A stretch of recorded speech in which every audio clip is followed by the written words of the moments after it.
Just like the ship blocking the Suez Canal, here we are once again on a Friday, getting aggressively in the way of your workflow. As always, this is the Anglo-Italian Pod, and I am Tommaso. You can find us on Instagram at Anglo-Italian Pod. And I'm Rory. You can find us on Twitter at Italian Anglo Pod.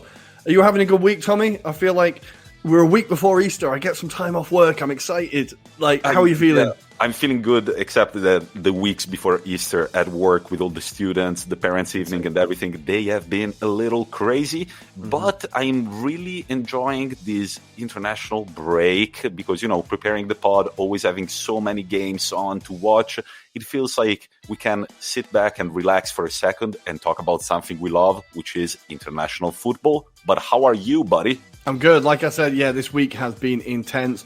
Back-to-back speaking exams and all sorts of just speaking for a week, 12 hours a day speaking. But I love the sound of my own voice, so it's not too painful. And I'm going to listen to myself a little bit more as we talk more football. Yeah, today we're going to talk everything international break. We are also going to go to Africa for a very interesting story. And in our weekly topic section, Rory, all by himself, interviewed one of the top football Romanian journalists, and I guess that's going to be our weekly topic, a very interesting interview with Emanuel Roşu.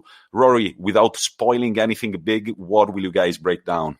We are talking all things Romanian national team, Romanian Premier League, and Romanian Second League, and Romanians abroad. And remember that this weekend you might want to find a very weird stream and watch Romanian football. Why? You will find out later, but not quite yet, because it's time to hop on our Who Am I quiz.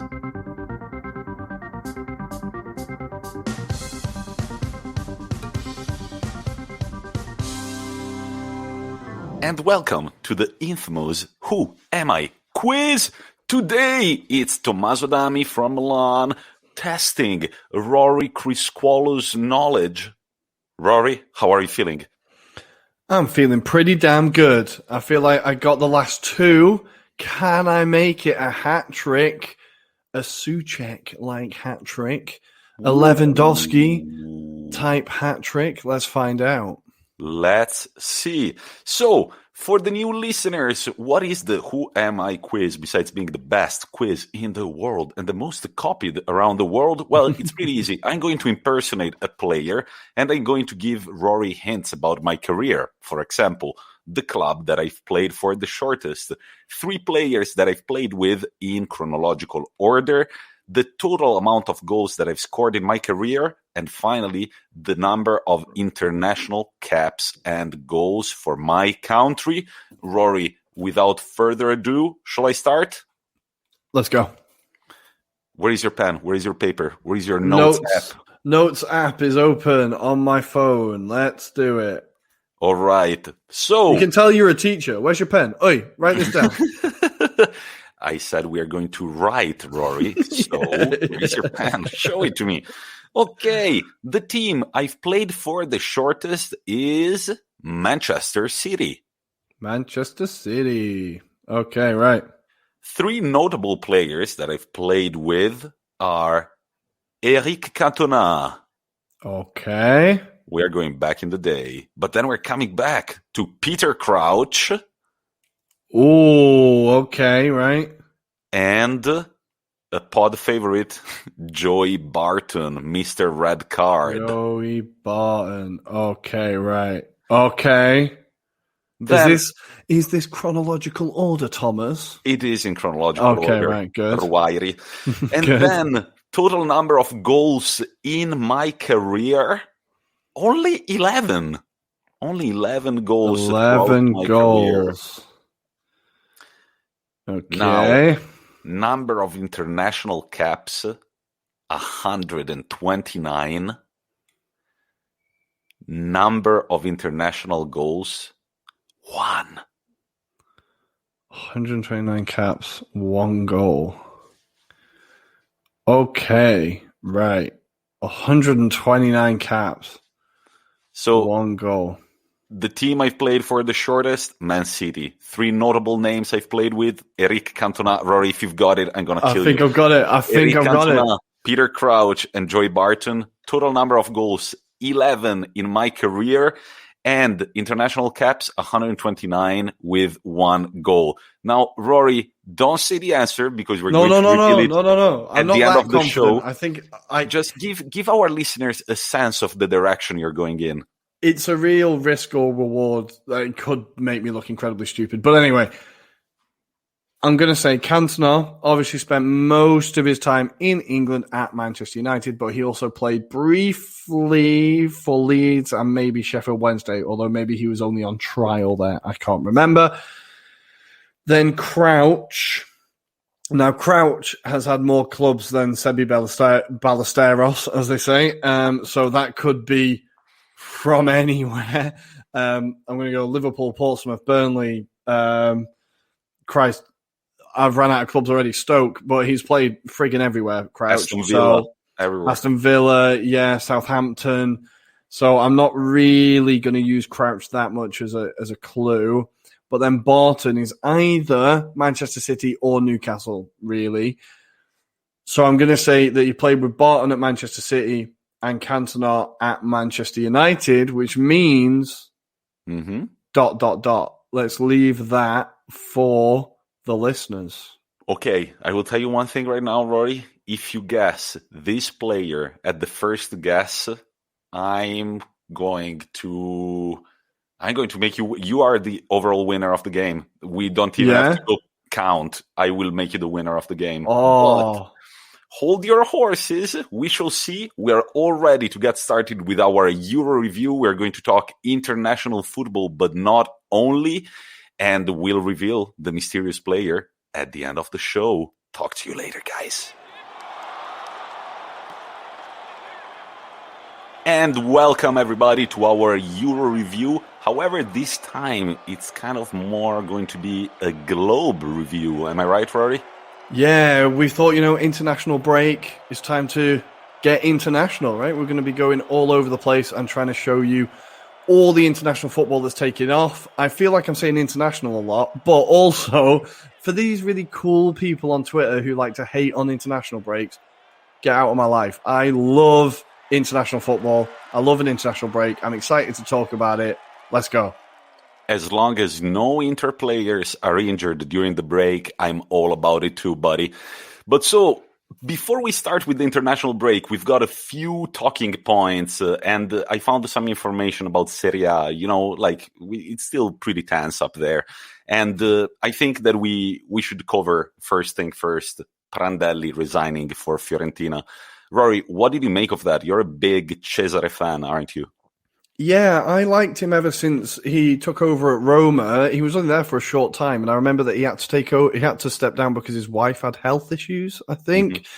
But I always remember that he was a really good manager, and I just always quite liked him. I felt quite sad seeing the interview where he kind of announced he was stepping down. It seemed like he was finally starting to get something going at Fiorentina. And yeah, I don't know. It's sad to see him leave the game and unlikely to return. What do you think, Tommy? Yeah, he said he's not going to return. He said it's a final decision. His time with football is over. He said that he came back to Fiorentina and it's not the football that he used to remember.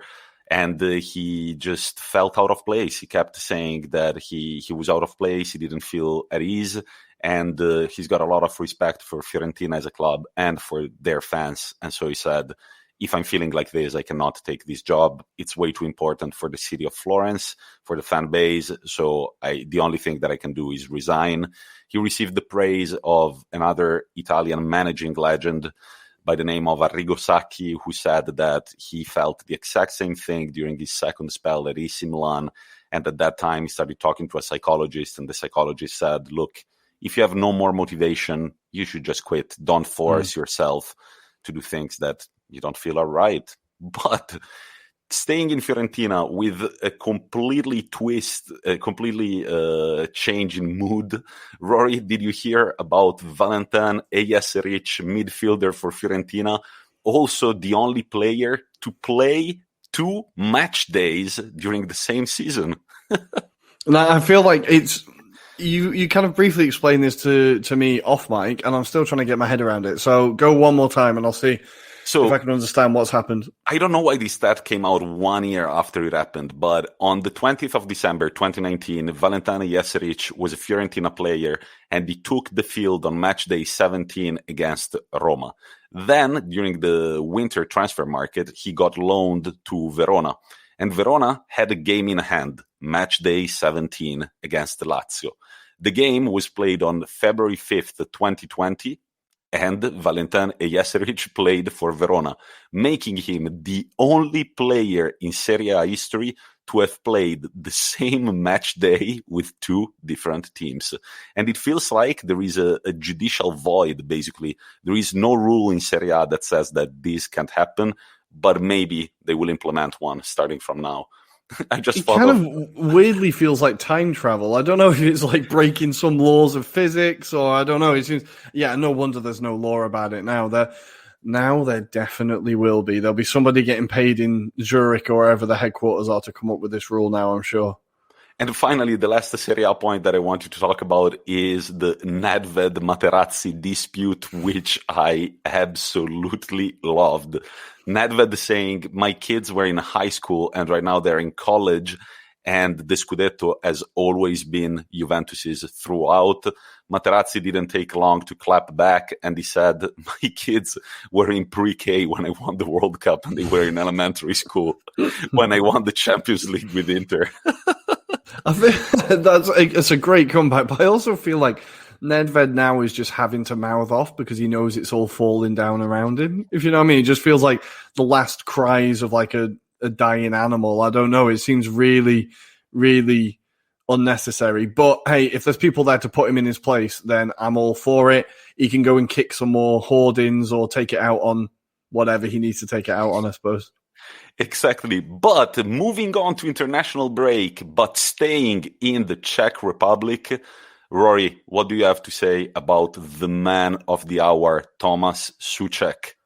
The new striking sensation rivaling Lewandowski for his crown as Souček bags a perfect hat-trick, albeit against Estonia, who, without going off on a tangent, it always amazes me just how bad they are for a country that's actually quite into their football. But a perfect hat-trick for Souček as the Czech Republic won 6-2. Estonia took the lead 1-0, and it definitely angered the Czech Republic, and they absolutely rolled them over. But the first goal, a beautiful kind of loop-in header, a nice long-range effort, and then a beautiful tap-in with his left foot to finish the perfect hat-trick.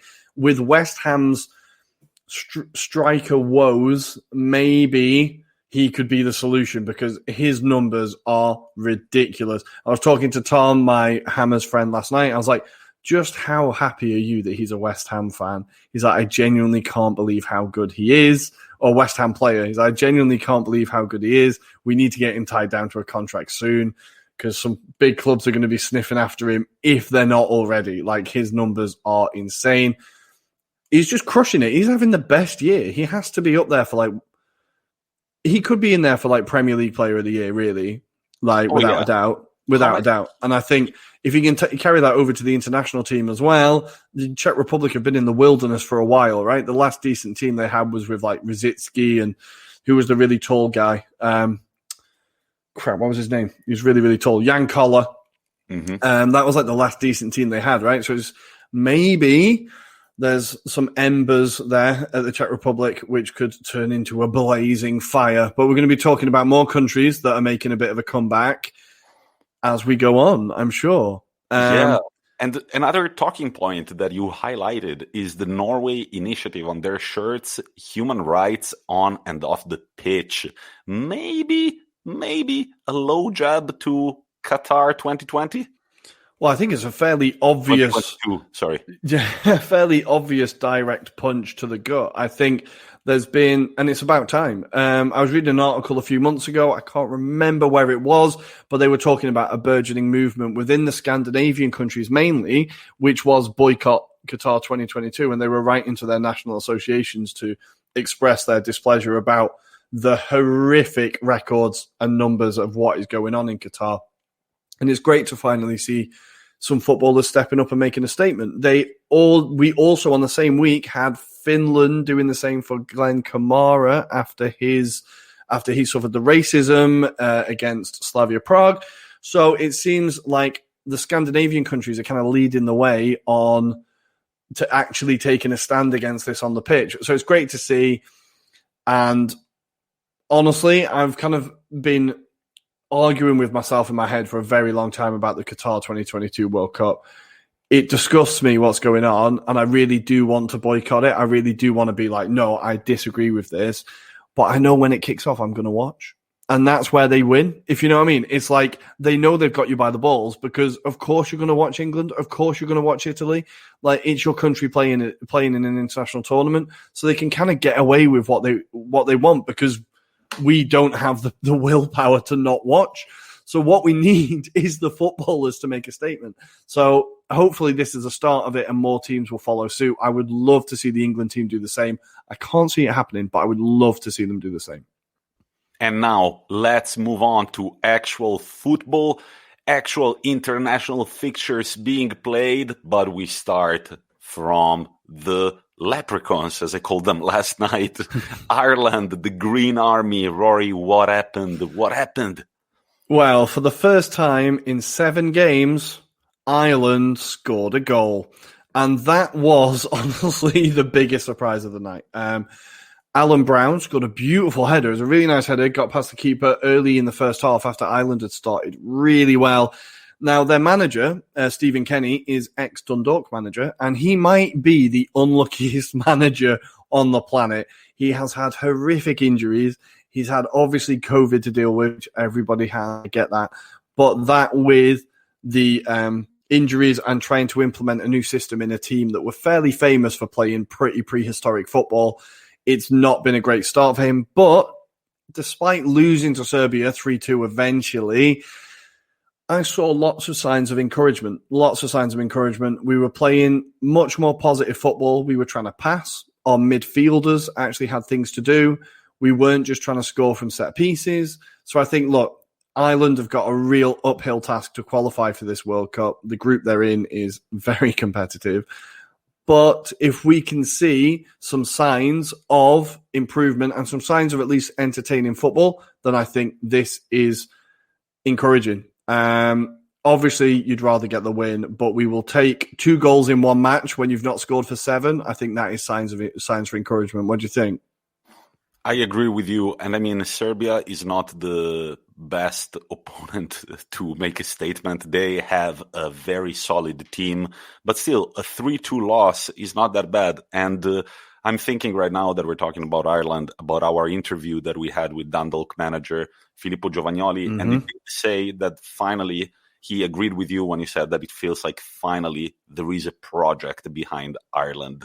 And it feels like it's a project supposed to last a few years, a few editions of the Euros, a few editions of the World Cup, which I think is very important for a country like Ireland, who has been struggling quite a bit on the international stage. Well, I'll quickly go over where this has come from, but basically there's a really good book called Champagne Football. I can't remember who wrote it. I really apologise, but it's about the John Delaney years in charge of the FAI, so the Irish Football Association.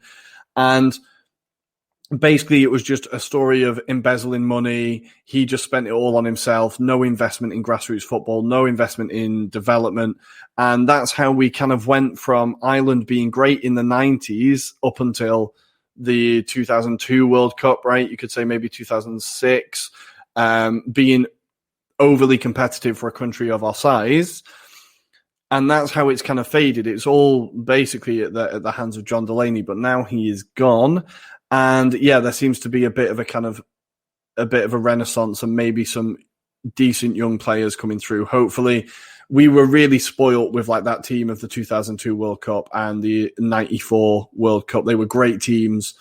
And I would just love to see Ireland back at a major tournament again where we don't completely embarrass ourselves, because the last one we were at in 2008, I want to say, we got battered by Spain and it was pretty embarrassing. So yeah, signs of encouragement and playing positive football. But in our group, we do have Portugal and Serbia. So I'm not holding my breath. Honestly, when I didn't really realize who Serbia had And then the commentator was slowly listing off, and it was like Mitrovic, Vlahovic, Milenkovic, and I was like, oh, shit, all of these are like Premier League Serie A players. Ireland have got like championship players, if you know what I mean. That, of course, that's the level we're at. So it's baby steps, but I saw signs for encouragement. Yeah, and it would be great to see Ireland on the big stage performing again. Staying in last night, of course, we're recording on a Thursday, as always. One of the results that kind of caught our eye, but not so much, because I feel like they have been challenging France over and over the years. France won Ukraine once. Now, about that Griezmann goal, besides being great, it puts the little devil in fourth for top goal scorers with the French national team, even with Trezeguet. Wow, that's quite an accomplishment. Well, this is like, you're seeing really the pomp of French football, because both Giroud and Griezmann have now put themselves in the scoring charts within the last year, right? You're seeing how prolific this team are and how good their players are. I think Giroud is criminally underrated. We've talked about this before, but I think even Griezmann is a little bit underrated, weirdly. And yeah, to see him in that fourth in, you know, behind Thierry Henry, behind Michel Platini, if you know what I mean, these are great players that he's around. And this France team is looking frightening. They stalled a little bit against Ukraine, but Ukraine are a decent side. Again, some very good young players starting to build a bit of a team there. They're definitely a team you wouldn't take for granted. And I think they made life difficult for France last night, who possibly took their foot off the gas a little bit. But also, Didier Deschamps admitted after the game he can take a tactical risk. He switched to 4-4-2 from the 4-2-3-1, and he said they just lacked that little bit of extra creativity, and Ukraine were able to kind of nullify them. But that's a decent start for Ukraine. They'll be happy with that in away in France as well. That's a great result. Yeah. Very, very good result. And again, I made a poll on Instagram, on our Instagram page, whether people agreed with me or not, that if Barcelona build an attacking system around Griezmann, he would be very prolific for them. But the majority of our followers said that he's just not the right fit for Barca. Now, the guy delivered at Real Sociedad. The guy delivered at Atletico Madrid. The guy keeps on delivering for France. The guy is an exceptional footballer, and I still think, I do believe it 100%. It's one of those few players that I kind of started watching when he was at Real Sociedad, and then he made a name for himself. Again, if Messi were to leave, if Barcelona got rid of Griezmann, I think they would make a big mistake. But always talking about last night, Belgium-Wales. Now, this is a game that I was very interested in because Wales is one of the opponents of Italy at Euro 2021. And as I was thinking that, they took the lead with a beautiful FIFA-like goal. Pass, through pass again, easy goal. That was beautiful. If it wasn't for Belgium, who then came back to make it 3-1, thanks to De Bruyne, Torgan Hazard, and Lukaku. Rory, what did you make of the British from Wales? I was really fascinated by Bale's performance. He put in so much more heart than I've seen him in a long time. And it made me think there are certain players that are just kind of associated with their country, right? Like Paolo Rossi in Italy is more associated with his performances for Italy than he is for Juventus or his club teams, right? Definitely. And I feel like maybe Bale is just going to be one of these players. I think he just seems to give that extra 10%, that extra run, extra bit of vision for Wales. And I love it. I love a player that loves to play for their country. That first goal was incredible, and it was his final pass for Harry Wilson to tap in that is absolutely incredible. And I'm sure Wales fans don't give a shit how he plays for Tottenham or how he plays for Madrid, as long as he keeps turning up for Wales. Wales have got a really good team, a really good, solid team. I think they can challenge anyone on their day. Their main issue is that they don't really have a manager, with Ryan Giggs being a bit too keen with his fists. They still haven't replaced him properly, but the guy they've got in charge at the moment is Robert Page. He had over 40 appearances for Wales, so he knows what it means. He's been there. He knows the stage. So maybe he'll get the job permanently. But they played some really nice stuff against a Belgium team who this team should be hitting their peak now, right? We've been talking a long time. Everyone's been talking a long time about, is this generation going to win something? This is the golden generation.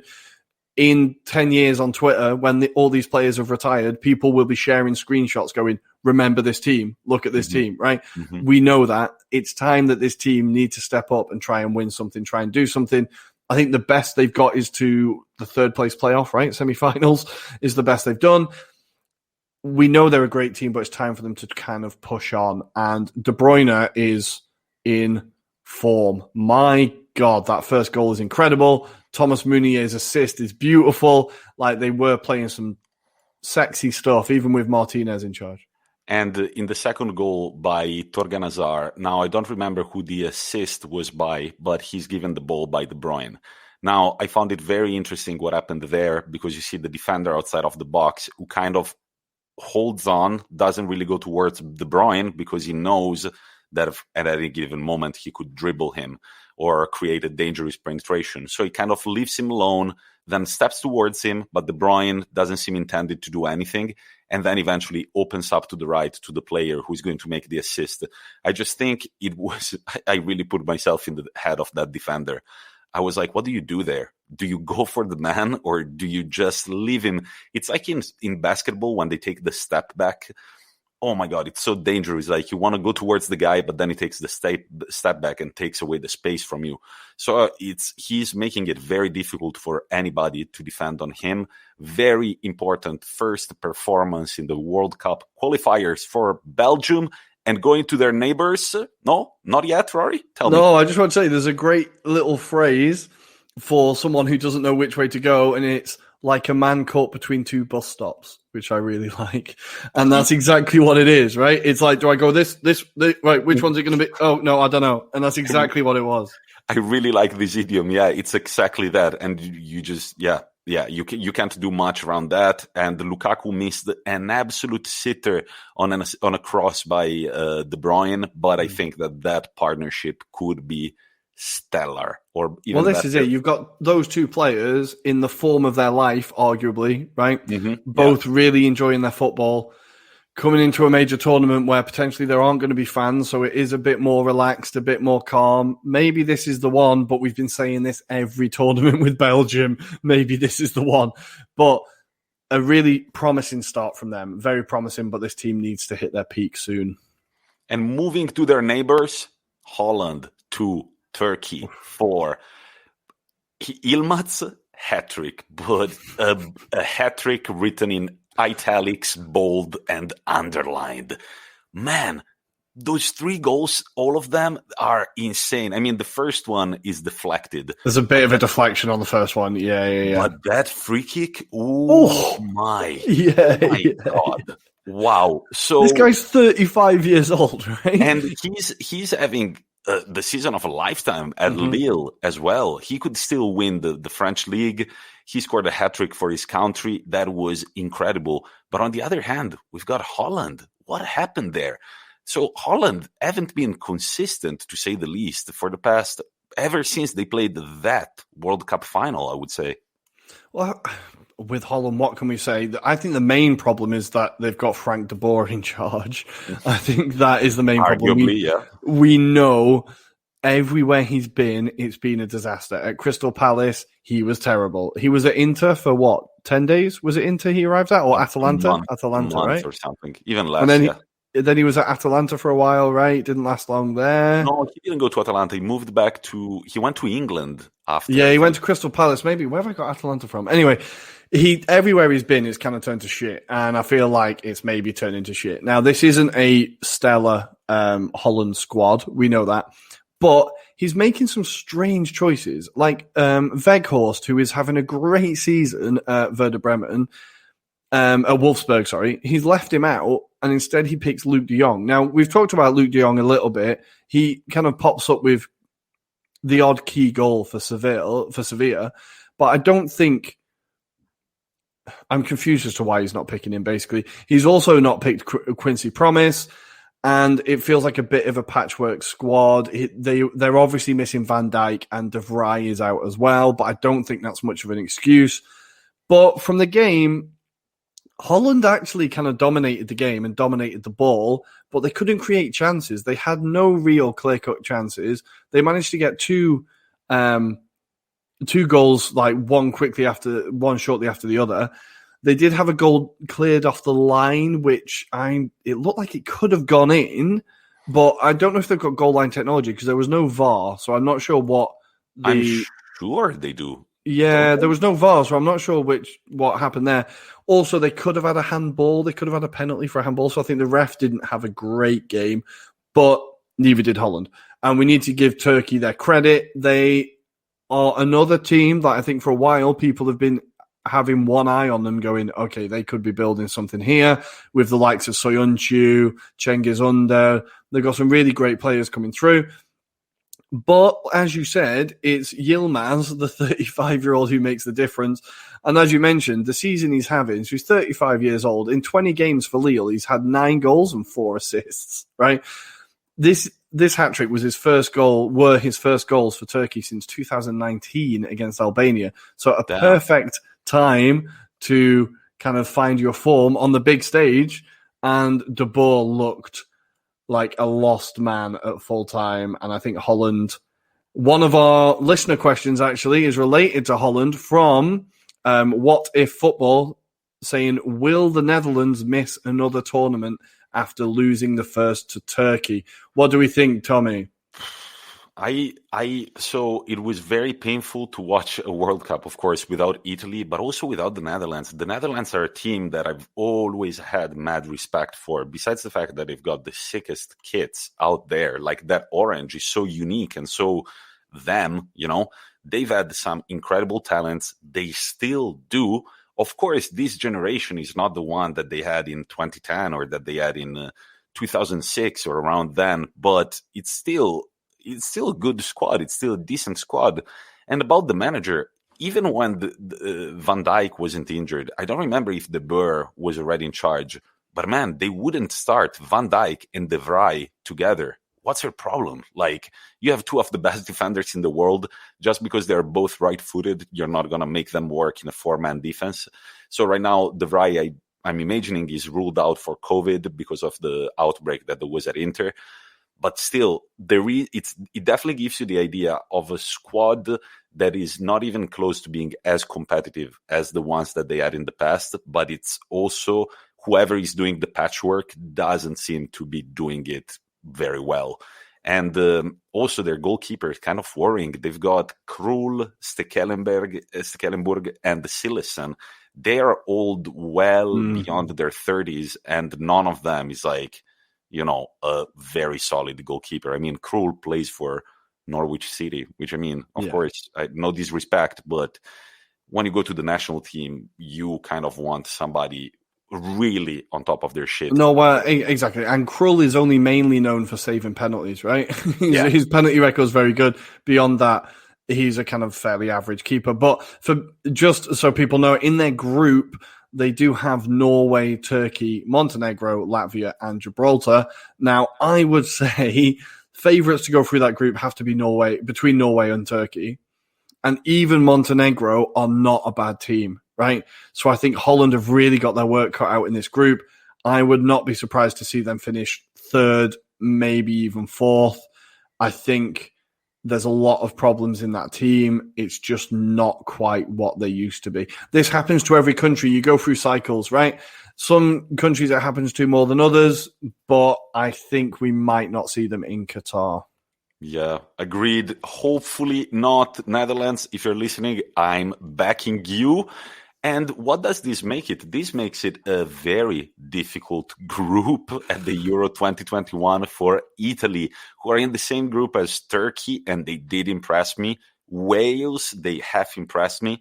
And Switzerland, who are currently winning right now 3-1 against Bulgaria. Goals by Embolo, Seferovic, and Zuber. Now, Rory, there was a question for me, right? Yeah, well, I want to quickly say Switzerland are one of those teams that can randomly just batter people and you just forget that they're actually pretty good. But Tommy, I'm hoping for a bold prediction like we got about Inter. Can Italy win the Euros this summer? If they take place this summer, can they win it? Look, Italy are on a mission. We missed out on a World Cup. Nobody has forgotten about that. People don't talk about it, but nobody has forgotten it. Nobody mentions it out loud because it just sounds bad and we don't want to relive those memories, but we did miss out on a World Cup. Mancini showed that he must have talked to the boys and be like, you cannot fuck up anything. We won each single game of qualification for Euro 2021. Nice work. Now it's where we've got to show that wasn't, something that happened out of nowhere, but it's something that we can do. I think it's important to keep making a statement this international break for the World Cup qualifiers. And then this summer, we've got a tough group. I said it from the beginning. People were cheering Turkey, Switzerland, and Wales. Well, the best one of the three is Wales, of course, the best opponent that you could possibly pick. But still, Ramsey, Bale, other names, they've got them. Turkey showed the last night that they've got a lot of grit. Çalhanoğlu plays for AC Milan. He knows Italian football very well. He's going to be giving some tips to his teammates. And then, Switzerland, as you said, it's that one team that drew to Brazil at the World Cup, and they were almost winning that game. So it's going to be a tough group. If we get past the group, which we should, at that point, I think we can. I think we have a chance. I think we have a very solid team. I was looking at the names that Mancini called for this break, and they've got plenty of options up front, and we've got one of the best midfields, in my opinion, in Europe.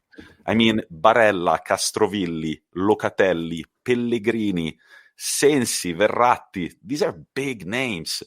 And I guess that the name that wasn't called up that really stood out was Tonali. He actually was called up by the under-21 squad, and he picked up a red card last night. So maybe Mancini was very far-sighted in understanding that he hasn't developed, he hasn't matured enough yet to play for the national team. And I mean, there is too much competition with that midfield. Up front, very encouraging names too: Belotti, Berardi, Caputo, Chiesa, El Shaarawy, Vincenzo Grifo, who plays for Freiburg and he scored 7 goals in 18 games this season. Ciro Immobile, Lorenzo Insigne, Kane. Of course, not all of these players will go to Euro 2021, but I think that Destro, you've forgotten the biggest one, Destro. He's not been called up, man. No, but it's another option. Let's get him in there. He's another option, of course. Destro for Euro 2021. If I was doing the call-up, he would be there instead of, let me see, Grifo. Come on, you play in Germany. We just want Serie A players. No, I'm joking. But I would have given a shot at Destro, but if he didn't call him up now, unless he scores 10 goals in this final end of the season, I don't think he's going to be called up. But what did you make of Southgate's choices, Rory? A little underwhelming. I'm kind of confused as to how, and this is not an agenda from an Arsenal fan, but I'm confused as to how Eric Dyer has managed to get picked in this squad. I do not know what form he has shown to get picked ahead of the likes of, I would say, Michael Keane at Everton or even James Tarkowski at Burnley. I think they are having much better seasons and have been having better seasons than Eric Dyer for a while. I'm not sure why he gets picked. Also, Kieran Trippier kind of confused me a little bit. From my very basic La Liga knowledge, he's kind of been out of form at Atletico, not really playing that much, not really impressing. And Trent Alexander-Arnold gets dropped. Now, we know Alexander-Arnold and Liverpool aren't having the best season, but it feels like quite a statement to not call up Alexander-Arnold, one of the, brightest youth prospects in world football. Not calling him up seems quite a bizarre decision. As with Southgate, it's not... The squad he picks isn't even my main concern. It's how he uses them that's my main concern. Because in games in the past, he's gone in far too negative when, we've said it before, I think the strength of this England squad and this England generation is that we have a lot of talented, young, attacking footballers. And he's just not really playing them in the right way, I don't think. He tends to be a bit too conservative, and this is what concerns me more. But, there are still some encouraging signs, giving people like Connor Cody a chance, calling up the likes of, Jesse Lingard has got there on form, right? He's having a great season. Why not give him a chance? As we've said in the previous pods, I'm disappointed that Patrick Bamford isn't there. I'm confused as to what... I'm not confused. I would be interested to know what the decision-making was that made him pick Ollie Watkins over Bamford. I would like to know what the difference was, because I can't figure out what it would be. Like I said, Patrick Bamford is the highest scoring English player in the Premier League. I feel like I'm becoming his number one fan and fanboy at this point. I feel like I need to stop saying Patrick Bamford. I've never said his... Next year, maybe? Sorry? Out Aubameyang and in Bamford at Arsenal? Arsenal? The Hopeless Wanderer podcast have a very similar idea. I wouldn't hate it. I'm not a massive fanboy. I feel like I've said his name more in the past 2 days than I have in my life. But I do feel like it's a weird one. But we'll see. We've not got the most difficult games coming up, touch wood. We are playing, so we play San Marino tonight, we play San Marino tonight. Then we have Albania on Sunday. We play San Marino tonight.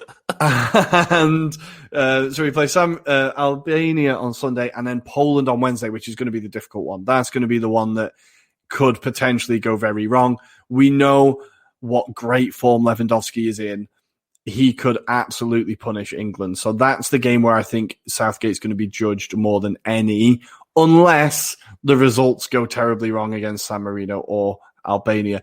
I find it fascinating that because he actually gave us one of the most exciting tournaments we've had in a very long time in the last World Cup when we reached the semi-final. And all of a sudden, the goodwill has just disappeared and dried up. And I think it is just from his outlook on football, but also the English media love hounding and chasing an England manager. So I do take it all with a pinch of salt and give him maybe the benefit of the doubt for a little bit longer. But if you play Bukayo Saka, that helps. All right. Hopefully he's listening. Besides England playing San Marino and Italy playing Northern Ireland tonight, very excited about that. Tonight we also have Spain-Greece. Now, I was very curious about the three goalkeepers that have been called up for the Spanish team. David De Gea, Robert Sanchez for Brighton and Hove Albion. Oh, that is a surprise. And Unai Simon for Athletic Bilbao. And apparently, or so is reporting the Spanish media, because Luis Enrique has not confirmed the rumors. Apparently, he's already made his decision. Robert Sanchez is going to be the starting goalkeeper for Spain, also at Euro 2021. Wow, that's a big statement going into a qualification period. He didn't say anything, but I was checking a few newspapers, and they're all saying he will not say it, but it feels like he keeps trying him in training and stuff, so he might be the starter from now on. We will see. Very nice. I think, Sanchez isn't having a bad season for Brighton. I suppose he pushed Matt Ryan out of the position, and he's a very competent goalkeeper. So, maybe that's a bit of a surprise. I didn't ever think the starting Spanish goalkeeper would play for Brighton and Hove Albion, but there we go. Neither did I. And imagine that they have the Manchester United starting goalkeeper in bench. That would be pretty funny, right? Yeah. And then Ibrahimovic's Sweden take on Georgia. For some reason, they're playing the World Cup qualifiers, not as the United States. Very good. Very good. And then in this moment, as we are speaking, Denmark are winning 2-0 against Israel, goals by Braithwaite, Barca man, and Wind. He's a very fast player, Wind, apparently. Another pun. Let's go. You don't notice him going past. Yeah. Then we've got Scotland, Austria. Rory, anything to say about Scotland? They have a good-looking team. They weirdly, again, another team that are slowly building a bit of a squad. A massive, massive claim for them. They have managed to call up Shea Adams from Southampton, who is having a great season, really good prospect. He was obviously eligible for England as well, and I don't want to guess at the other country. I think it might have been Jamaica, but I don't want to guess because it just makes me sound racist.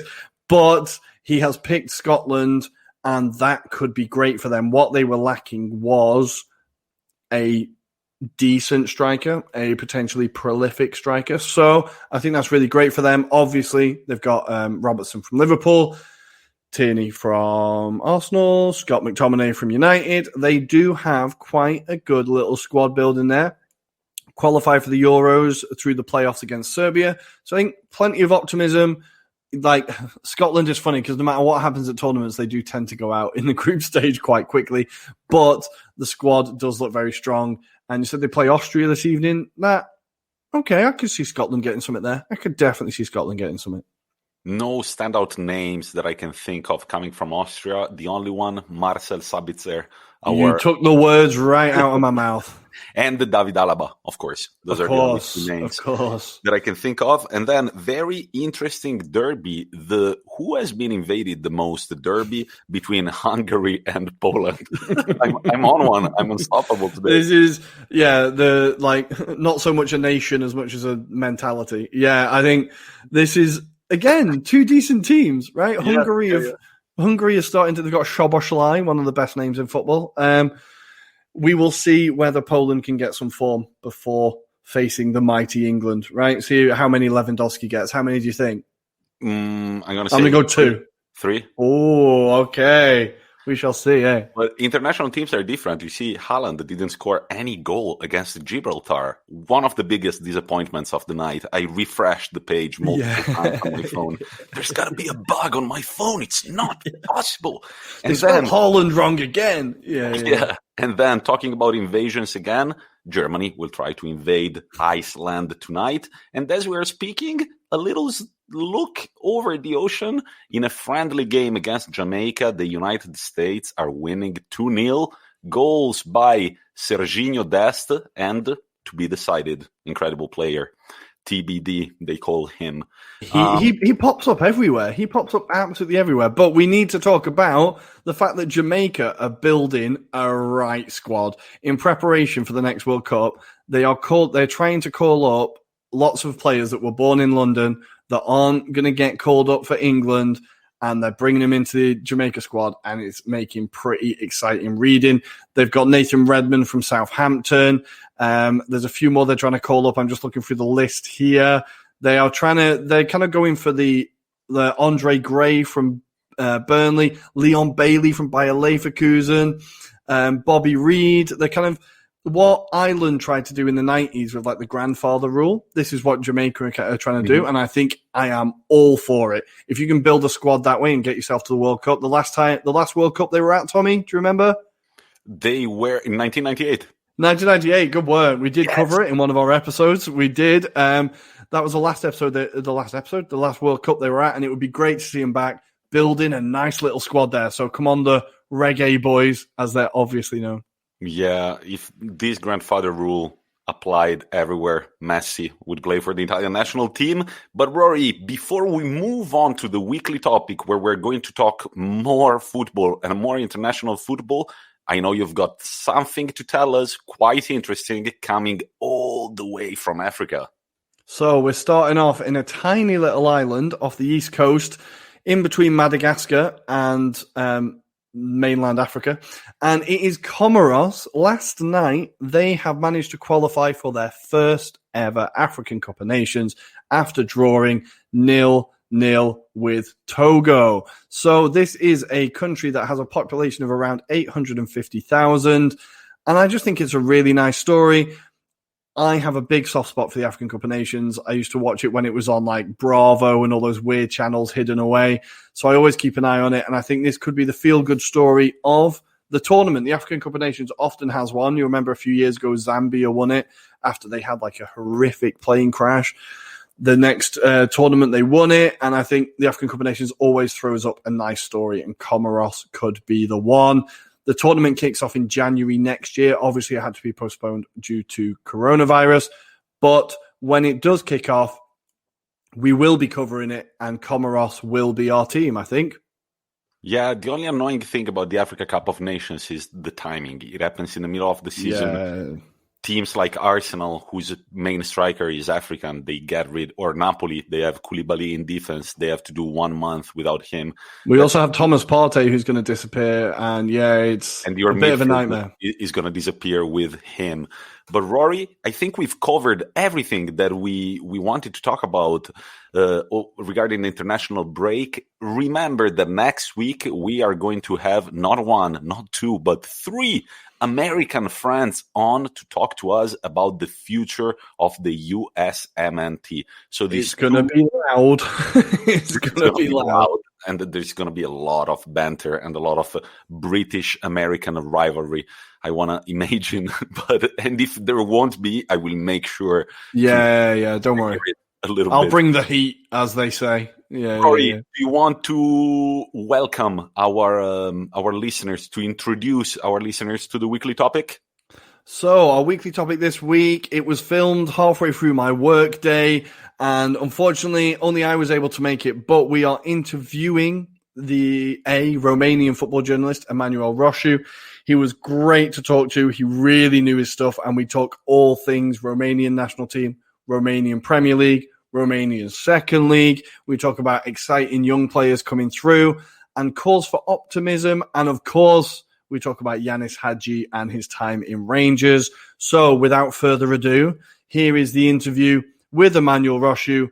I apologize for the slight sound quality issues, but I guarantee the content is straight fire.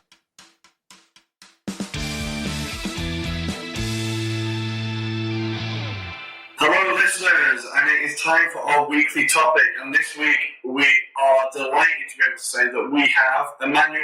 Now, you're going to have to help me with your surname. Is it Roşu? Roşu. Emanuel Roşu, who is a Romanian football journalist, and he is here to tell us all about Romanian football, the national team, and some exciting goings-on in the Premier League and the second division in Romania. So, Emanuel, how are you? Hey, thanks for having me. We're excited because I'm excited at least, and I think some other Romanians are too, because tonight we make our debut at the Under-21 Euros. It's a very interesting vibe around this national team. We have Adrian Mutu as coach and some very talented kids in the team. And after the semi-final we played in 2019, we are hopefully going to have, I don't know if similar results, but we're going to have good results at the Euros this year. We are playing some very tough opponents, the Netherlands, Hungary, and Germany, of course. Germany had kicked us out in 2019 in the semi-finals after a heroic battle from the Romanian national team. They only the Germans managed to put some distance between the two teams in the dying moments of the game. So we have a revenge to make in this tournament. I wouldn't say the team is at the same level as 2 years ago, but you never know. Surprises can definitely come in football. Definitely. And this is something we will get onto about the quite an exciting bunch of youngsters that are coming through in Romania all at the same time. But first, Emmanuel, can you take us, so what exactly is it you do? What work are you doing at the moment? I'm working as a football journalist in Bucharest. I'm doing some freelancing in Europe as well for some English papers and websites. I've been working with papers and magazines around Europe for quite a while now as a correspondent or as a Romanian football expert. And in Romania, I'm the editor-in-chief of a sports website called Sport.ro, which is among the top 3 or 4 sports websites at national level in Romania. Very nice. Well, I've been lucky enough to visit Bucharest. It is a great city. I had a great time there. Really loved it. The food was incredible. The people were great. And I was lucky enough to visit, is it Brașov as well, I want to say? Yeah, Brașov is very, very nice. We have some hidden treasures in Romania which you weren't. They don't have best PR ever, because we don't know how to promote ourselves very well. But yeah, Sibiu, Brasov, Constanța, and Bucovina are places you and your listeners should look up on Google and maybe consider visiting at some point in your life. Yeah, definitely. I really enjoyed it. I absolutely love Bucharest and look forward to going back post-COVID when we can all travel. Right, my list is growing weekly of places I need to go back to. But let's switch. Let's go to the football. So we're currently in an international break, or we're starting an international break. So this is a good time, I think, to talk about the state of the Romanian national team. Now, obviously, you missed out on Euro 2021 in quite a painful way, losing the playoff to Iceland. How did that feel? Was it a disappointment, or did people not have high expectations of the national team? Well, if you had asked me, okay, you're going to lose to Iceland before the game started, I would be terribly shocked and sad and all that, and depressed and all that comes with Romania not going again to a final tournament in a big tournament in European or world football. But after seeing how we played, I would say the result was absolutely normal because we didn't show anything, and I couldn't. I just couldn't say anything at when the game finished because we were so bad. We built that game for a year because it should have first been played in March, if I'm not mistaken, to 2020. Yeah, and then COVID happened, and it was finally played late in the autumn. And not late in the autumn, but in the autumn, so 6 months after its original date of when it should have been played. We waited for so long for this game, and we built the aura around it, and our final chance to have the Euros in Bucharest with Romania playing, and we jinxed it, unfortunately. I didn't understand the lack of, I don't know, if you would put a team of Romanian citizens, I think they would have shown more determination to win that game than the actual players, unfortunately. Now, is this a problem that's been in the Romanian national team for a while, or is this something that's kind of recently come up? Yeah, it's been with us for ever since Mutu's generation retired, because the lack of results, the lack of belief, and why not? Let's face it, the lack of quality in the team put a strong mark on these players.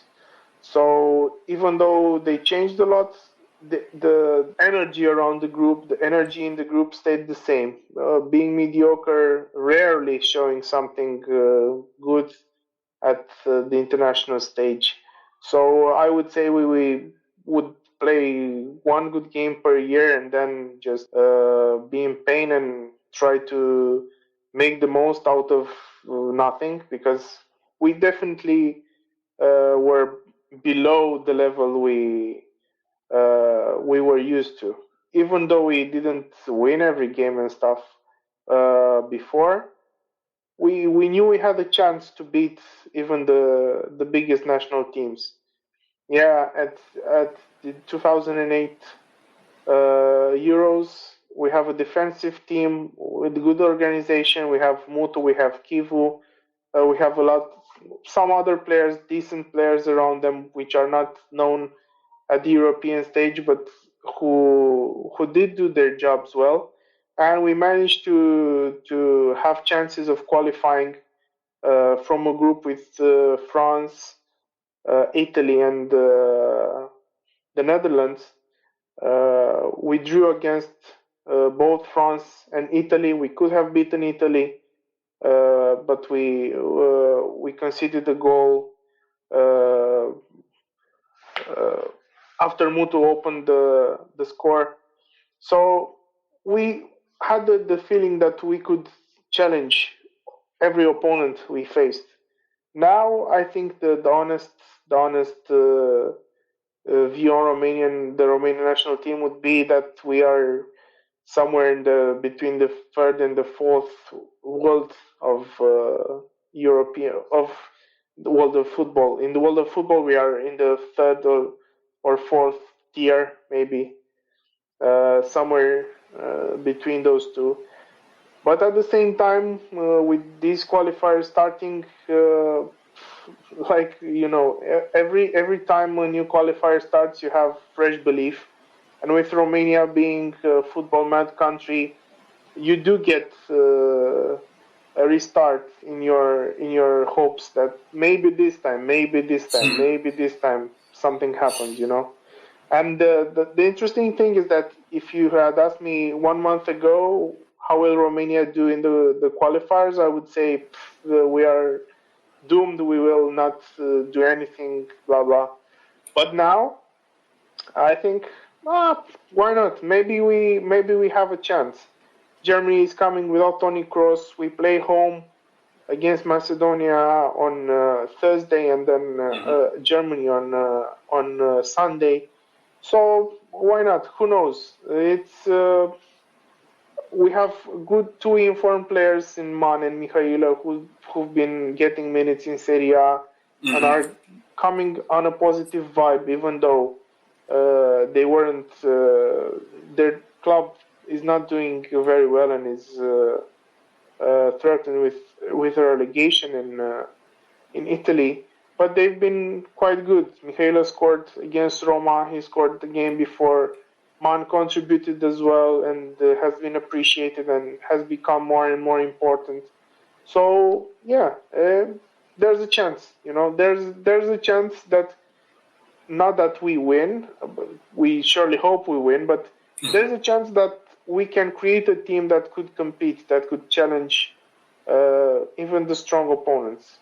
I really hope we'll give Germany a fight on Sunday, and we won't abandon like we did with Spain when we lost with a huge score in the last qualifiers, against Sweden, where we were also in the last qualifying campaign when we were very, very, very bad, in Bucharest as well. So. And Sweden is not one of the teams you would think of as the super highest level in football when you think of national teams, yeah. So you would expect them to, and knowing it was a decisive match, you'd expect your players to deliver, to show up to such an important game, but they didn't. And it's not a thing that they did once or twice. It's almost 90% of the situation is the same. We just don't show up to the events people expect us to. Is there a reason for this? Is this the coach? Is this just an unfortunate kind of generation of players? What would you put that down to? Kind of the consistent not showing up. No, it's not about the coach, because we changed coaches quite often in the past years, and it's been exactly the same. We changed players too, and I think it's the level of the players. It's the mental level of the players, the lack of belief, the lack of results, and the bad energy I was talking about earlier. I think that's very difficult to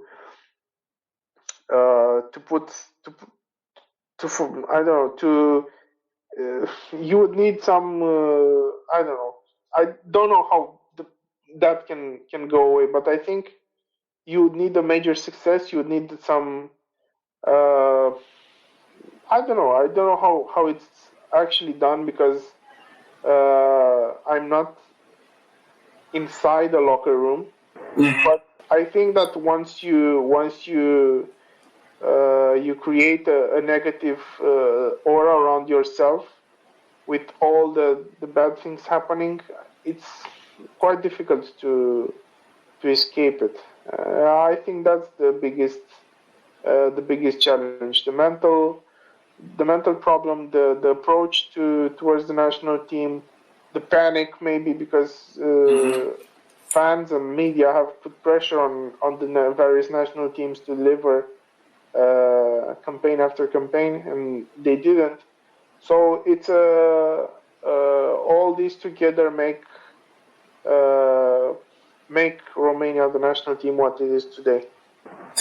But before we get too down on ourselves, there are some young players who I think give cause for optimism for Romania. You've mentioned two of them in Mihaila and is it Dennis Man as well, who are both now playing for Parma. I was looking at Dennis Man's numbers even before he joined Parma in the Premier League in Romania.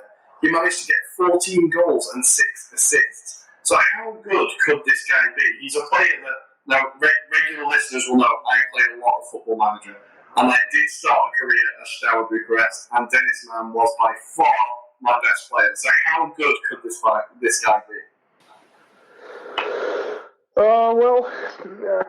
At FCSB he played on the wing mainly 90% of the situations. You have to know that when he came to the club 5 years ago, I think, he was not a winger, but we have a rule in the Romanian League that forces every club to start games with. First, the rule was to start with 121 player in the starting 11, and now the rule says you have to start the game with 221 players.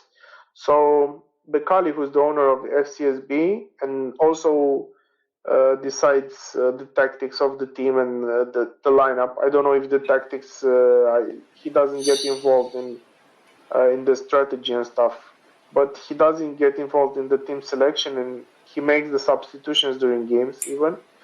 And he decided that Man will play on the right wing, even though he was a secondary striker. Well, I think he adapted very well to his job because he put up a good effort on the wing, but at the same time he kept the qualities of a second striker that brought him to FCSB in the first place. So that's how he managed to score all these goals and to become an important player offensively. Even though he plays on the wing, he's not the kind of the classic winger who would cross and put pressure on the defender, on the left defender of the opposite team.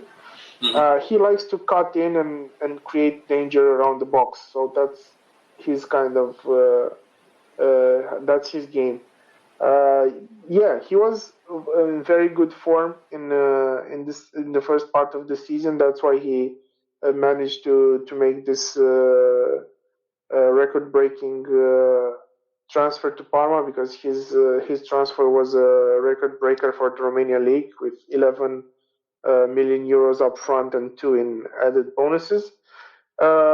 He could become a very good player in Serie A because he's very focused. He has good mentality, and I would think that the next couple of months will be decisive for him. It's very important that Parma stays up, even though things don't look too well right now. They are in a very dangerous position in the standings. But it's vital that he keeps playing in Serie A, because if they go down, if Parma goes down, who knows what might happen. He could get loaned out, he could play in Serie B, and Serie B is a very tough league. A lot of question marks around that. Also, if he gets loaned out to a team, maybe he won't adapt up front. You never know. Maybe they get relegated as well. Maybe he's loaned out to a team which is in the second part of the standings and also has trouble with relegation. and that could create a real problem for his development. But if Parma stays up, they have some great young talent in the team, and I would say that next season they won't have any trouble with relegation, and he could thrive with the team as well. Well, we have one more reason to hope that Parma stay up then, because, again, listeners will know we are definitely hoping Parma survive the drop. They are a club we have a big soft spot for. And he has his friend, I assume they're friends, with him, Mihaila, right, who has also joined this season. He's got off to an okay start, but like you said, it's a tricky time to be around Parma, and things aren't looking great. But a few Romanians around. There was one I wanted to talk about who is playing for Reading in the Championship in the UK as well, who has a great name if it's pronounced the same way. Is it Puskás? Yeah, Puskás. It's a great surname to start with, right? So he's been Reading. He's under lucky star with that name. Exactly. So he's been at Reading for 2 seasons now. Last season he got 13 goals in total. Had a bit of a slower season this year, but I think he's impressive in Reading. What are your thoughts on him? Well, he didn't start too well this season because he had some problems with sports hernia and needed an operation.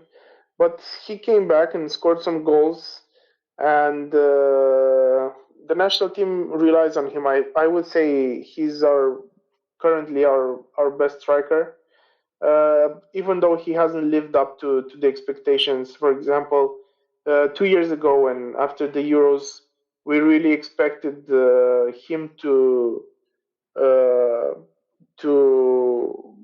make the next step and play at a bigger club, maybe in the Premier League or in the French league. There were talks of more important first tier clubs from the big leagues in Europe. But in the end, he went to Reading, but that's not necessarily a big step down, because he went there as a record signing, so they put a lot of belief in him. I think that convinced him that, look, they are going to pay this big money, I think £8 million or something, for me, then okay, they trust me, they have a project to go up, and I want to be part of this. He's a good striker. He's not if he won't be bothered by injuries, and he gets constant games. I think that he's also going to be a key member of the Romanian national team for the years to come. He's going to play probably for the next 8 or 10 years in the national team. So he's one of the guys from this national team you would take in your five-a-side team with Mihaila, Man, Yanis, Hagi, and Stanciu, maybe, if you'd like to have the best chances of creating something special.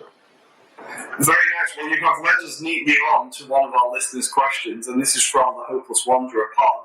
One of them is a Rangers fan, and he is asking, is Yanis Hagi, is he the next big hope for Romania? Is there too much pressure on him, or do you think he can step up? He's having a great start in Scotland, and I think Gerrard is having a great influence on him.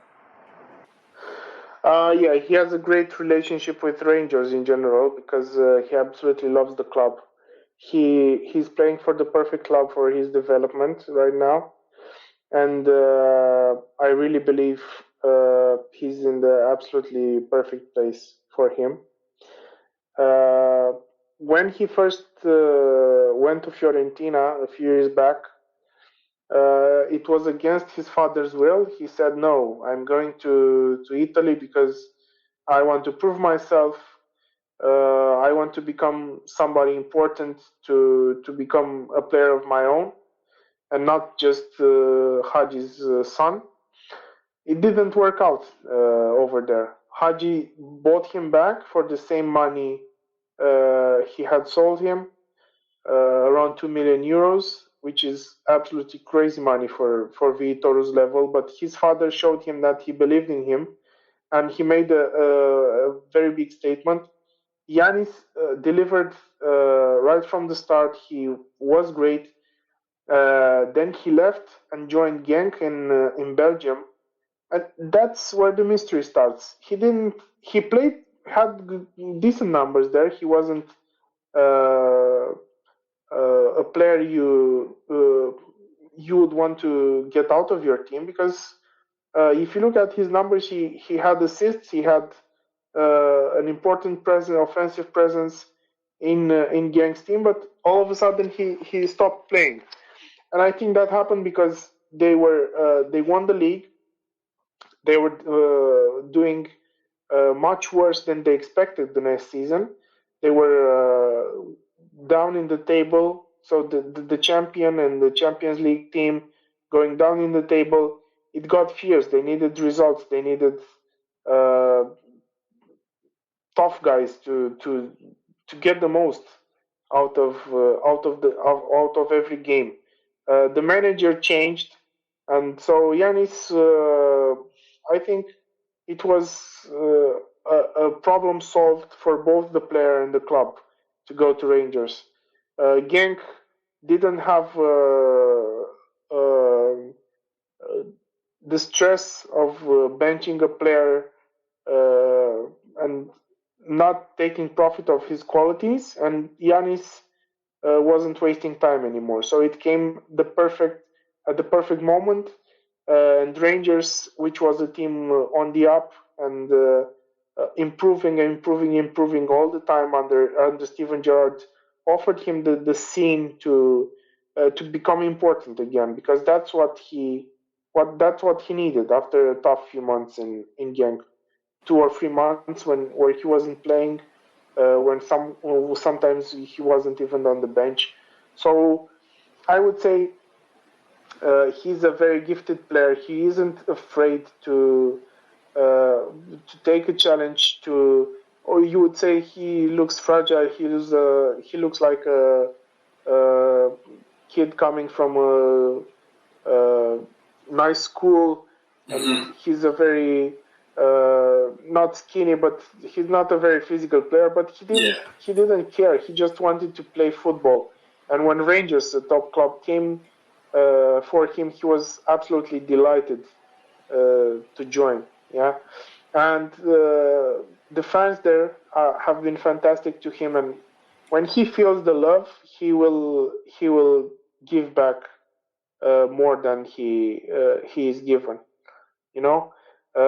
He felt the special connections to the fans, to the team, to Gerrard, and his game has been improving as well. His numbers are good. He didn't score too many goals, but his mission is mainly to assist, to get a pass. And I've been following Rangers closely this season, and the reaction the fans have had over the social networks, on Twitter mainly, and he's regarded as the player who can be a key when all the other keys don't work, because he's able to do a special thing, to find a pass, to do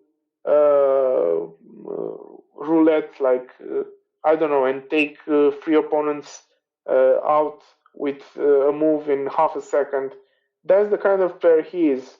He's sometimes trying too much because he wants to take responsibility, and because of his name and of all the pressure, he feels that he should be decisive and he should do the extraordinary things in every game. But I think with time going by, he will realize that it's not something that should be pressuring him, and that he, with experience coming, he will be able to take advantage of this, to take advantage and to improve his game in general, to make it more complete, to make it wiser, I think that's what he lacks right now. The consistency to, for example, if he doesn't, in my head, watching him ever since he came through the first team at Viitorul, the team his dad was coaching, he always wanted to, because he felt a big responsibility for that team, for that club, for his dad, and for the name on his back. And he always had the impression that he should decide the game. He should do something that would help his team win, and he should be responsible for a good or a bad result. And that's also because from what people told me at Viitorul, where he grew up, his dad was tougher with him than with every other player, Wow. And that gave him the sense of responsibility that, look, if things go bad, maybe it's my job to make them go well, to make them to improve the results, to improve the score, to give a pass, to do something that would change the entire game, And with time going by, with him becoming more mature, I think his game will be even better and better with time passing by.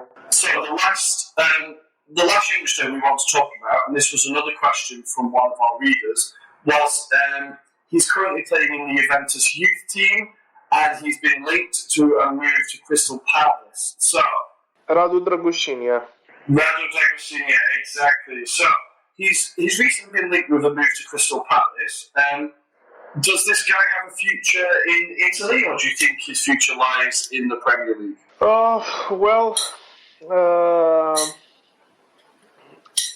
He could play everywhere because he's a very gifted player. I really trust him to become a very important part of the future of the Romanian national team. He's currently with the under-21s in Hungary at the final tournament with Mutu's team. But he's the kind of player I'm counting on for the future of Romanian football and for the future of the national team too. He's doing really well. He's been great in the few games he played for Juventus this season. Pirlo likes him. He's been offered a new contract, but I think he could be on the move if he's not guaranteed that he will become more and more important. Here you have different perspectives. If you wait for your turn and wait to become important at Juventus, you might never become important. Get loaned out to somewhere and not doing well, and then going to Serie B or I don't know where. You could waste that great moment. So I think he's still waiting to see what might happen, what's the plan. I know Newcastle was really interested in signing him as well as Crystal Palace. RB Leipzig was also in the chase, and some other clubs. I think he's suited for the Italian game because he's very technically aware. He has good physique, and I think that playing in a team like Juventus, even though he will definitely have less options of starting.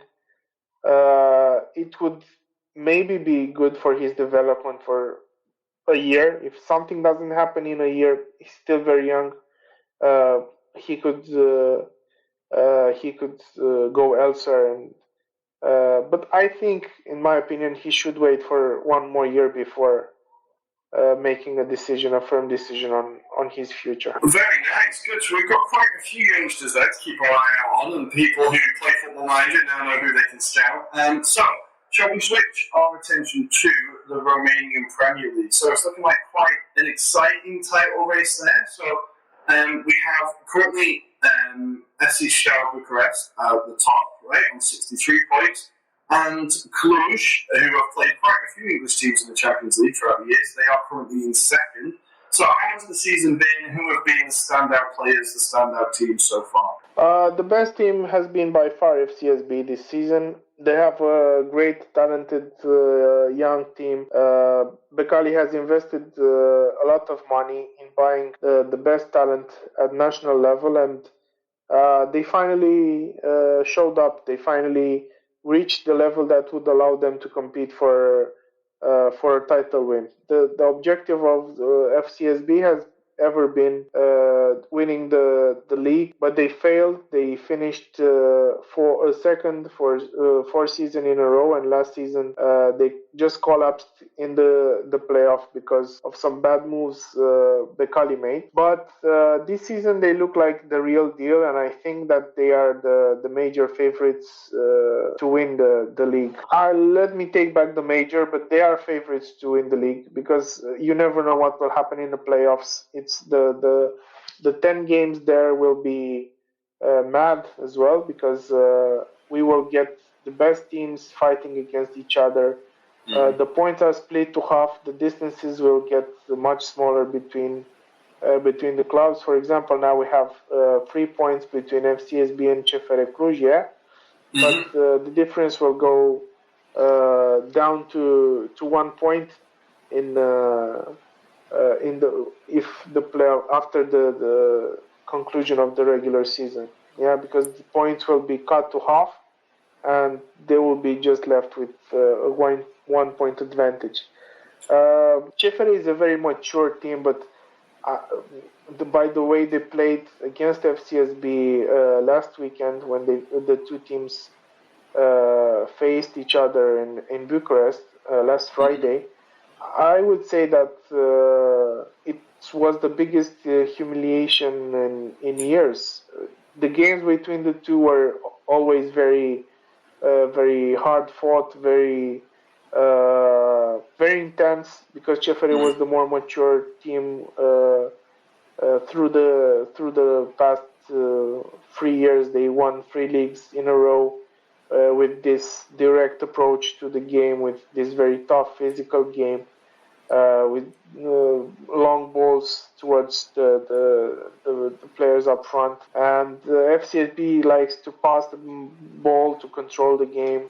CFR isn't interested in that. They just want to win, and they had 3 amazing seasons and won the league each year. So this season, the indication is that as things stand now, that FCSB will win the championship. But who knows? Who knows what might happen? And I cannot see CFR playing as bad as they did on last Friday against FCSB again.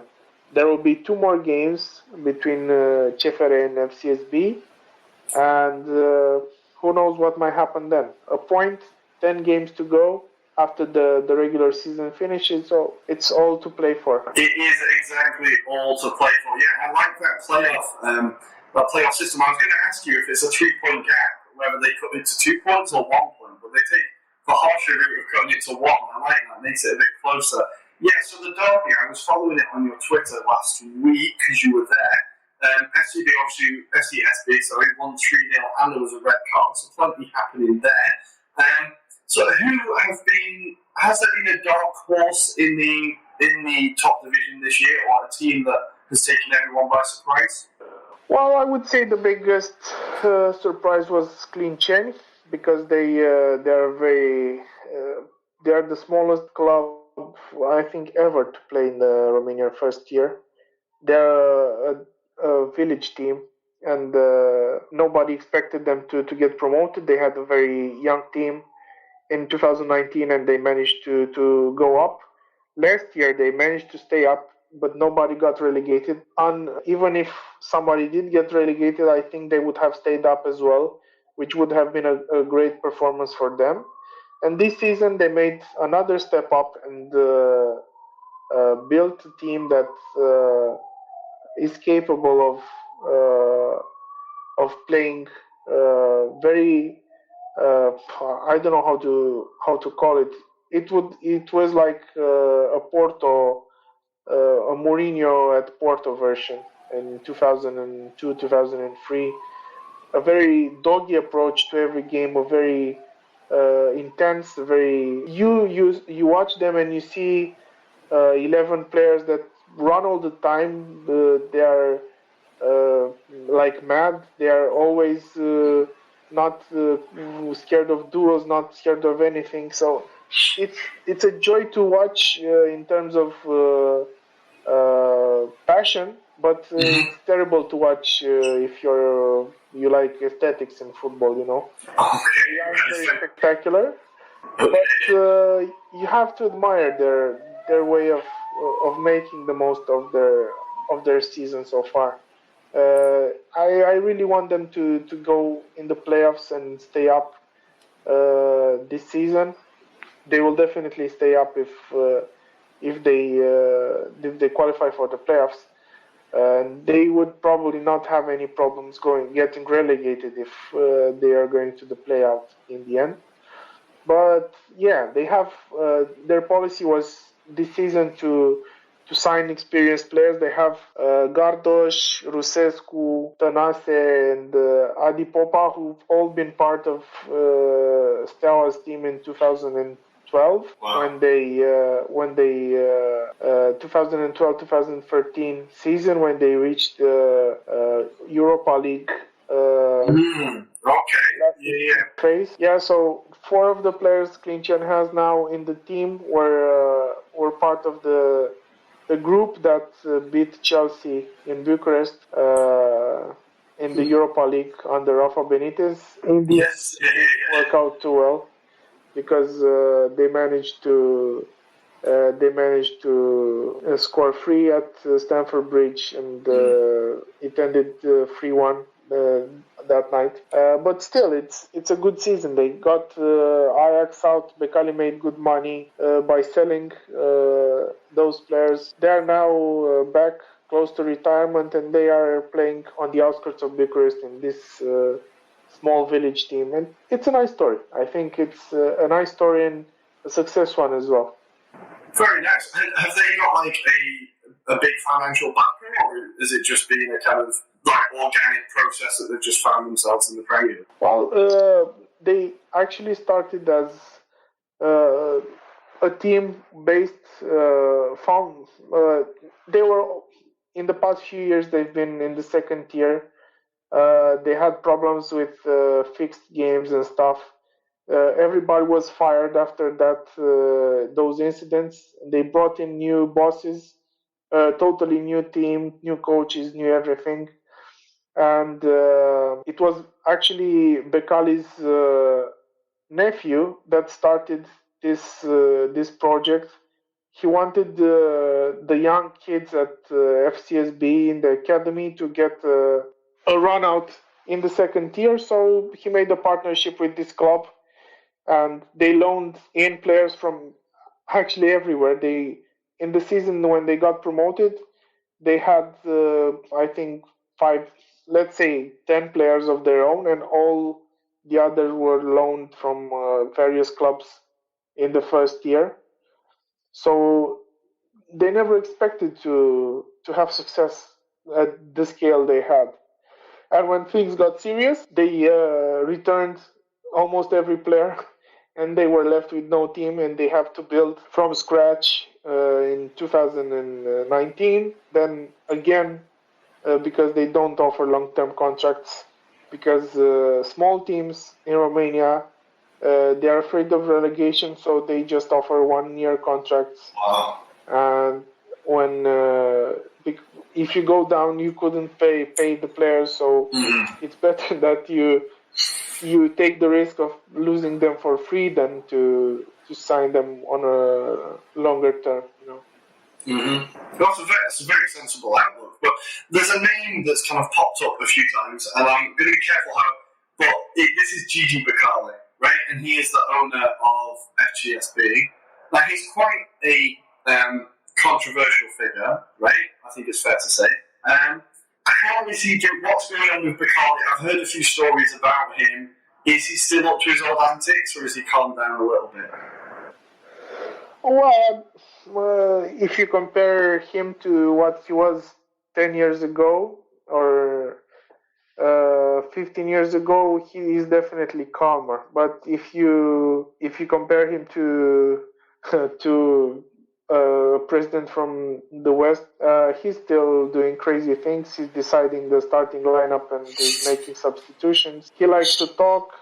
But the good thing about his transformation in the past year is that he hasn't been talking about the players live on TV after the games in a bad way. Because in the past he just used to go live and smash all the players. Now he's doing this way more rarely, and I think it paid off because you can see the results have definitely improved ever since he stopped doing what he did. Yeah, I think for any of our listeners, if you're not aware of him, if you look at his Wikipedia page and just go for the controversies bit, it is outstanding. A big character, let's say. But before we wrap this up, Emanuel, thank you for coming on. And again, through your Twitter feed, I found that the second division in Romania is crazy tight this year for the playoff places, with around 8 teams all separated by 1 point. What's happening there? Yeah, actually, 11 clubs have a chance to play in the playoffs for promotion before the last round of the regular season. Because of the pandemic, the Football Association decided that the 21 teams competing in the league will just have to play 20 games. Yeah, so like the old system in Argentina, where you got to play just once they call them Apertura and Clausura, so it was 2 separate seasons. Now we have a season only the regular season of the second tier is just consisting of 1 round of games, so it's not no return legs. Yeah, so the top 6 will go to the playoffs, and because every game had this final aura around it, it was very, very, very tight, very eagerly contested. There were a lot of teams with ambitions to get promoted, so they focused on the results. And the teams with the promotion ambitions have had very, very close games between them. Finished 1-0, 0-0, 1-1. It was very, very, very, very tight, and it was like this ever since the season started. And right now, you can see that there are 3 clubs. I think in the top 3 positions they have 32 points, and the team in 11th position has just 2 points behind the team in 6th place. So there's all to play for in the last round. It will be a very interesting afternoon on Sunday when all the teams play at the same time, and it will be a question of mathematics more than anything, because you would need to you definitely need to be a good mathematician to be able to have a live standings running, because it's going to be absolutely crazy in the last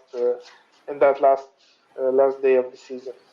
Well, we look forward to it. I'm definitely going to be keeping an eye on it, and I'm sure our listeners will as well. Is there one team in the second division that you think stands out, or is it all just that close? No. I would, if you had asked me that in the winter, I would say that Craiova had been the best team, but crazy things happened there, and then They changed the manager when he was unbeaten. They did things that normal clubs wouldn't do, but still they're a good club in terms of potential. They have good players. They now have appointed the manager that got them promoted last season to the second tier, and in the first part of the season they really played some good games, but not anymore. I would say that ever since the season restarted, the league came back. I wouldn't say that anyone has impressed, especially impressed. No, it's very, very close, very, very tight competition, and wait till you see the playoffs. I think it will go on like this, maybe to the last day of the season, of the playoffs. Very nice. This is exactly what we like to hear. A bit of last day drama is always great. So before we let you go, Emanuel, which team do you support? I realise we haven't covered this. Who do you support within Romania? Do you support teams outside Romania? Well, I grew up as a Steaua fan, and but I also supported my club in back home, because I'm from Suceava, which is in the north part of the country, close to the border closer to the border with Ukraine, and we have a team there, Foresta now.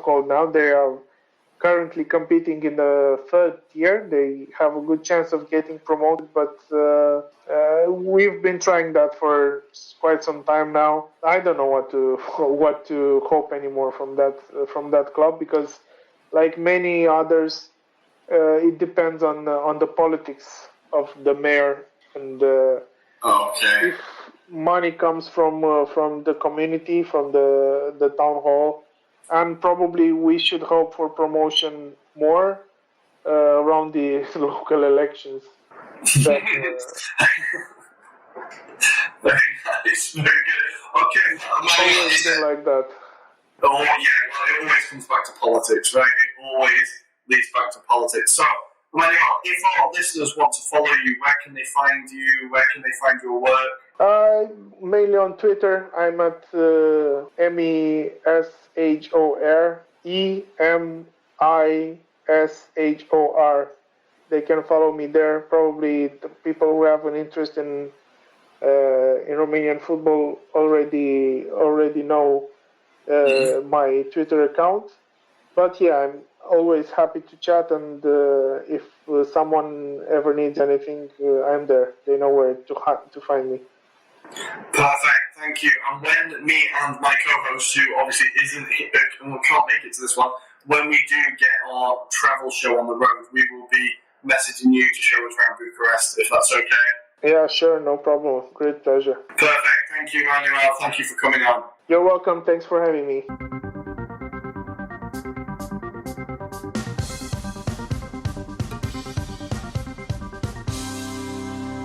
Nice, Rory. What a good job you did all by yourself. Thank you. All on my own. And it was good. Really nice guy, really interesting chat. I think fans of the pod know that I love an obscure league. And yeah, it was really interesting to hear about the Romanian second division as well. Kind of blew my mind. The 11 teams separated by 4 points. Pretty crazy. So don't forget, guys, on Sunday, scroll all the way down on your football app and you will be able to see the madness that is unfolding there, and if they can work out the maths to figure out who finishes where. It's going to be an interesting finish. Yeah, great interview. I really enjoyed it. Thank you, Emanuel. We will see you in Bucharest. I can't wait. But now it's time for the Who Am I quiz answer. It feels like a lifetime ago already, but I am impersonating a player. I am giving Rory clues about my career. For example, the club that I've played for the shortest, Manchester City. 3 notable players that I've played with throughout my career, Eric Cantona, Peter Crouch, and red card man Joy Barton. The total goals that I've scored in my career, 11. And the number of international caps and goals, 129 appearances for my country, but only 1 goal. Now, of course, Rory has got 3 questions to ask me, but we made a deal that if he will guess the name on his first attempt, I'm going to make him the winner of this game since it started 10 episodes ago. Rory, are you still feeling as smudged as you were before?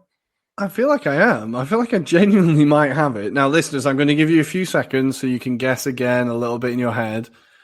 Milk the moment for a second, because I think... Are you going to ask me the 3 questions or not even? I'm going to give up. I'm going to give up my right of 3 questions, and I'm going to just claim it, because I think I've nailed it.